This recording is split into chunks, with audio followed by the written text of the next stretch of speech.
Hello, everybody. We are back with Lon Milo DuQuette, the irreplaceable and unique Lon Milo DuQuette, who has been a tremendous popularizer and eloquent spokesperson for the many inscrutable things we do in the magical community. He is a musician, he's a raconteur, all around entertaining guy. Now, the first book of yours I read was My Life with the Spirits, actually. I came to you rather late, I'm sorry to say, but I did get that book in 1999 or 2000 or whatever it was, and I was just captivated by it because it was a magical autobiography of a kind I'd never seen before and which I'm not sure even existed. So one of the things that I loved about that book was your famous recounting of your conjuration of the spirit of Orobas and how that went. And it is a romp. Everyone should read it. But the thing that really stuck with me was your understanding of what that spirit represented, which is something that people really struggle with even as they become more experienced in magic. They get very hung up on the question, is it outside of me or is it inside of me? And this is also true for those of us who read tarot. We ask ourselves, we run a couple spreads, we shuffle a couple of times, we look at a couple cards, we're blown away because it's reliably uncanny every time. And we start to think, is this coming from something outside of me? Or am I just making it up in my head? Which is a strange question to ask. So I would like to hear your thoughts about that question. Well, my thoughts on it, and they don't have to be anybody else's. I wrote a book, and I wrote it as a crazy old rabbi. Right. Okay, called The Chicken Kabbalah of Rabbi Lamed Ben Clifford. And I did it because I wanted to say what I wanted to say, but I would rather have somebody else say it and have me comment on it. So, and Sure. Rabbi Ben Clifford says, it's all in your head. You just have no idea how big your head is. Yes. I get so much opposition from all sorts of quarters that said, DuQuette says it's all in your head. It's all psychological. It's all, no, that's not what I said. I said, it's all in your head. You just have no idea how big your head is. And I could more easily say is there ain't no outside of yourself. Mm-hmm. Okay. Yeah. And I bring that up in the discussion of the four parts of the soul, the Nephish and the Ruach and the Neshama, and but there isn't. Just think about it. Just use your Ruach and think about it. Everything that in your universe, including your ideas of the stars, galaxies, black holes, everything else, everything, your understanding of what you think is the objective world around you is registered and processed in your head. Yeah. That's where it's all taking place. Yeah. Okay. All the outsideness is real to you inside you. Okay. Yeah. Yeah. So even on that most obvious level, it's all in your head. When it comes to the examination or the meditations upon the different parts of the soul, there's a physical body in the nephish or the animal soul, Mm-hmm. and then what they call the the well, they call it the ruach or the intellect. Okay, and it's our intellect, our ruach, that's more or less sort of got us captive. The ruach is sort of barricaded itself in the projection room of our movie, okay? and we're comfortable thinking about life rather than living it. Very true. But the neshama, which is a very observable phenomena, I think, is bigger than all of that, and it's bigger than can be trapped in our cranium. Okay? And I use the example. People are tired of hearing me use the example, but it's perfect. Of a mother who wakes up in the middle of the night and knows her child is in danger or is experiencing a trauma of some kind. It's so common, it doesn't even rate a space in Fate magazine. Right. It happens all the time. We know it happens all the time. And if the child would have been across town, the mother would have got the message instantly. Doesn't make a difference. Yeah. Yeah. If the child would have been on the moon, got it just like that. If the child would have been on Alpha Centauri, 4 light years away, she would have got it just like that. So it isn't something that's sent beep, beep, beep, beep, beep, beep, beep, beep, like a signal. Yeah. No. It happens because the child can never, ever leave the mother's neshama. Neshama is so big. There is no end to it. Okay. The child can never leave the mother's neshama. You and me, you're in your city, I'm in my city, but we're still in each other's neshama. Okay. We're like chunks of pineapple and banana in this giant jello of neshama. And so that's how you can be outside, things are happening outside in a seemingly time-space continuum of its own, and still be inside you. It is all in your head. You just have no idea how big your head is. And if you can't expand your ruach to understand that and say, oh, it's all psychological. No, it's real. Demons are real. Okay. It's real, and they can be as dangerous as anything you can think of. Okay. They do all, and it's still in you. Yeah. And that's where you have to take care of things. You have to deal with things. They're yours to deal with. And that first evocation I did from my life with the spirits, it was a comedy of errors.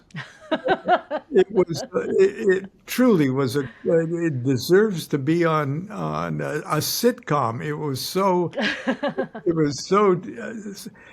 but it taught me something. Okay. I chose the spirit because of what the book says that it could deliver to me. Okay. Dignities and prelacies. I felt that I needed the dignity to feed my family. Okay. I didn't know what the hell a prelacy was, but actually that came later. I did. Yeah.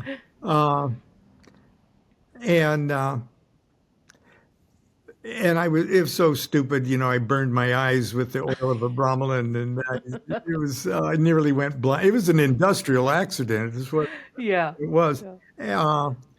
But I realized why I had chosen that particular spirit for its particular talents, and why I had it, and why it was out of control, and I finally got it in control.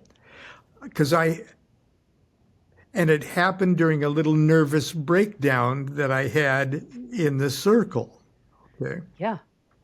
And the nervous breakdown was that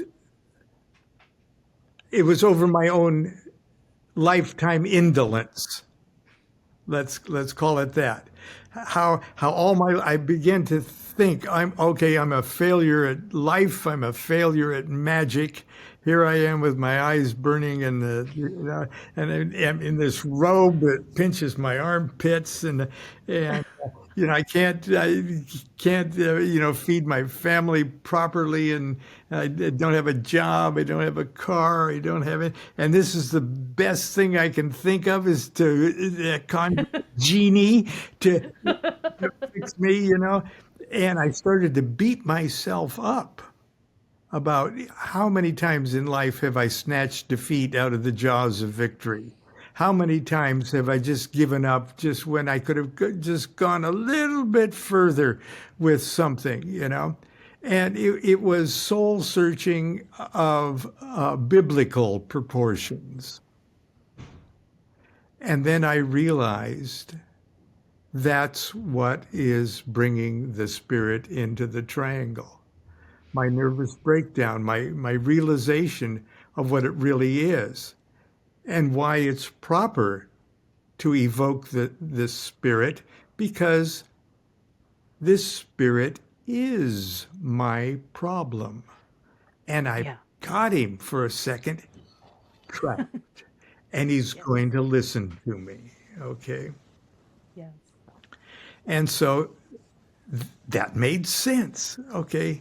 And then I realized the whole formula is that it's always been my problem. And because it's my problem, I can fix it. And I'm going to objectify it for a few minutes, whether I see it with my eyes like a little hologram or I just sense that it's there. It doesn't matter. It doesn't matter. Yeah. I've got it there. It's going to listen to me. I'm going to reprogram myself. I'm going to give it new marching orders. And it's funny, it tried to negotiate with me. Yeah, give me 6 months. Don't do it. I wanted to give it 24 hours at first. And he said, okay, I can do that. And then I started, it started to talk with me without me first talking to it, which was another breach in formula. Because it's been doing that my whole life. Mm-hmm. It's been bargaining with me my whole life, and I've been giving in. Oh, give me 2 weeks, give me a month, give me 6 months. And I no, I need 24 hours, and it just generally went, oh, okay. But I had to put my foot down. Yeah. And it just waited 28 years. My whole life, it waited 28 years for me to go, no. And within 24 hours, things begin to happen. Oh, God, yeah. Within 20 minutes, actually, yeah. Yeah. In the so-called external world. In the external world, right. Yeah. Which is proof, if any were needed, of the lack of distinction between the inside and the outside, so-called outside. Yeah. Yeah, it was an adventurous, interesting event. Okay, but if you would have turned the objective eye of a movie camera on the whole thing, you wouldn't have seen any of that. Right. So that's how outside of yourself would have looked. And that whole process happened in my head. Okay. Except for the stumbling to the bathroom and that. Do you think then that working with a deck of tarot cards is perhaps a a less painful way of accomplishing that same mission of objectifying the thing inside you. Absolutely. Yeah. Absolutely. Lower bar to entry. Yeah, lower bar to entry, but still it's the entry to the same place. Yeah. Yeah. Yeah. Yeah. Absolutely. And in fact, I would go further and even say that maybe, maybe the act of shuffling, of creating the chaos of shuffling, is a statement that says, I reject the normal boundaries of space and time, right? I believe that they are meaningless, Yeah, right? of course. Yeah. Yeah. And so there are so many magical acts occurring in a very simple tarot reading, either for yourself or somebody else. There's at least 16 major magical, yeah, vanishings, invocations, uh, Yeah. conjurations. Yeah. Uh, I like to look at many publishers organize your tarot deck, before they seal it up. They Mm-hmm. put it in order. And uh, and I've got a Kabbalistic order that I put it in. I do too. Yeah. Yeah. And Yeah. I like to look at that perfectly ordered deck as that's the way things really are. That's the cosmos is running absolutely perfect. Everything's on time. Everything's well oiled. This is just this is how the cosmos is. But I don't see it that way. I have deficient powers of perception. Okay. It looks really screwed up to me.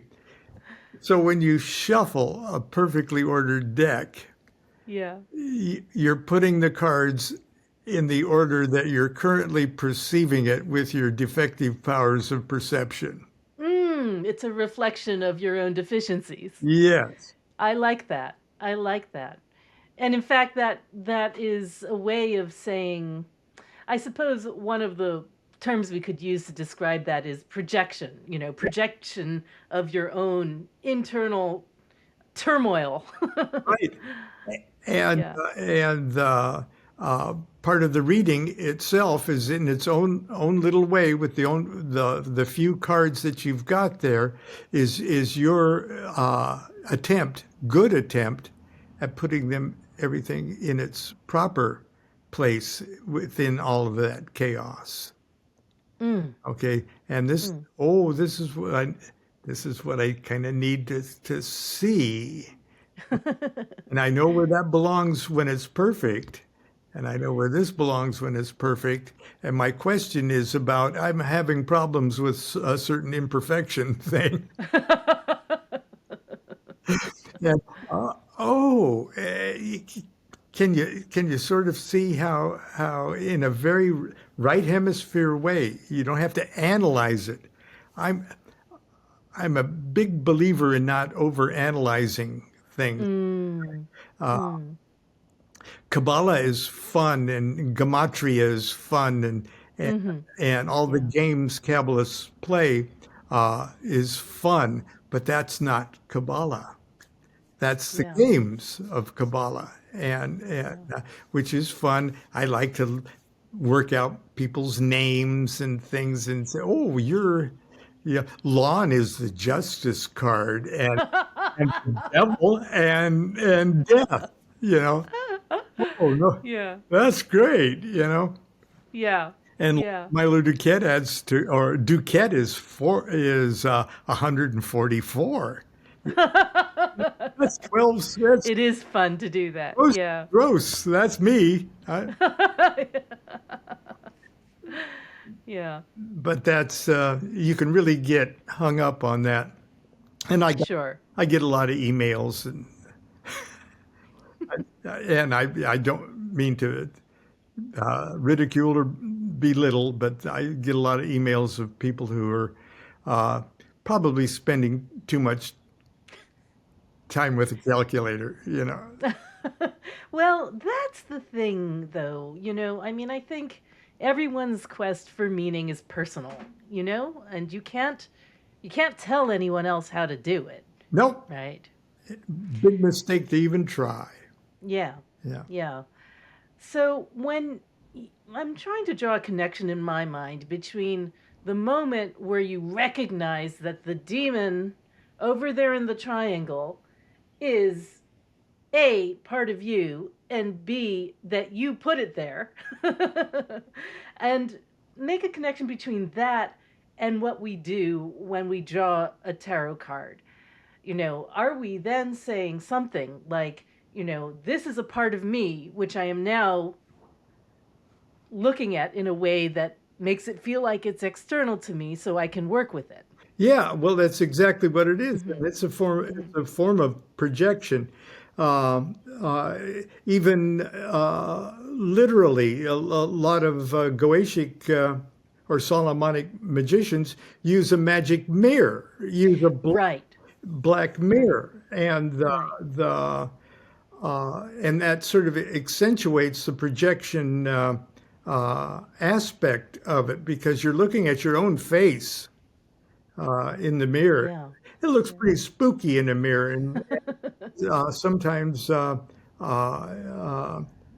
on the black mirror itself, you just take a crayon and you draw the demon's sigil on it. Mm-hmm. So you're looking Mm-hmm. at your own reflection with the sigil Mm-hmm. between, and it only takes about a minute and a half, and your face disappears, but your eyes stay there, Yeah. and another face appears with those eyes. Mm. Mm. And I don't know about others, but very often it's reptilian. I Yeah. don't want to give David Icke any press, but it's demonic looking. Okay, Yeah.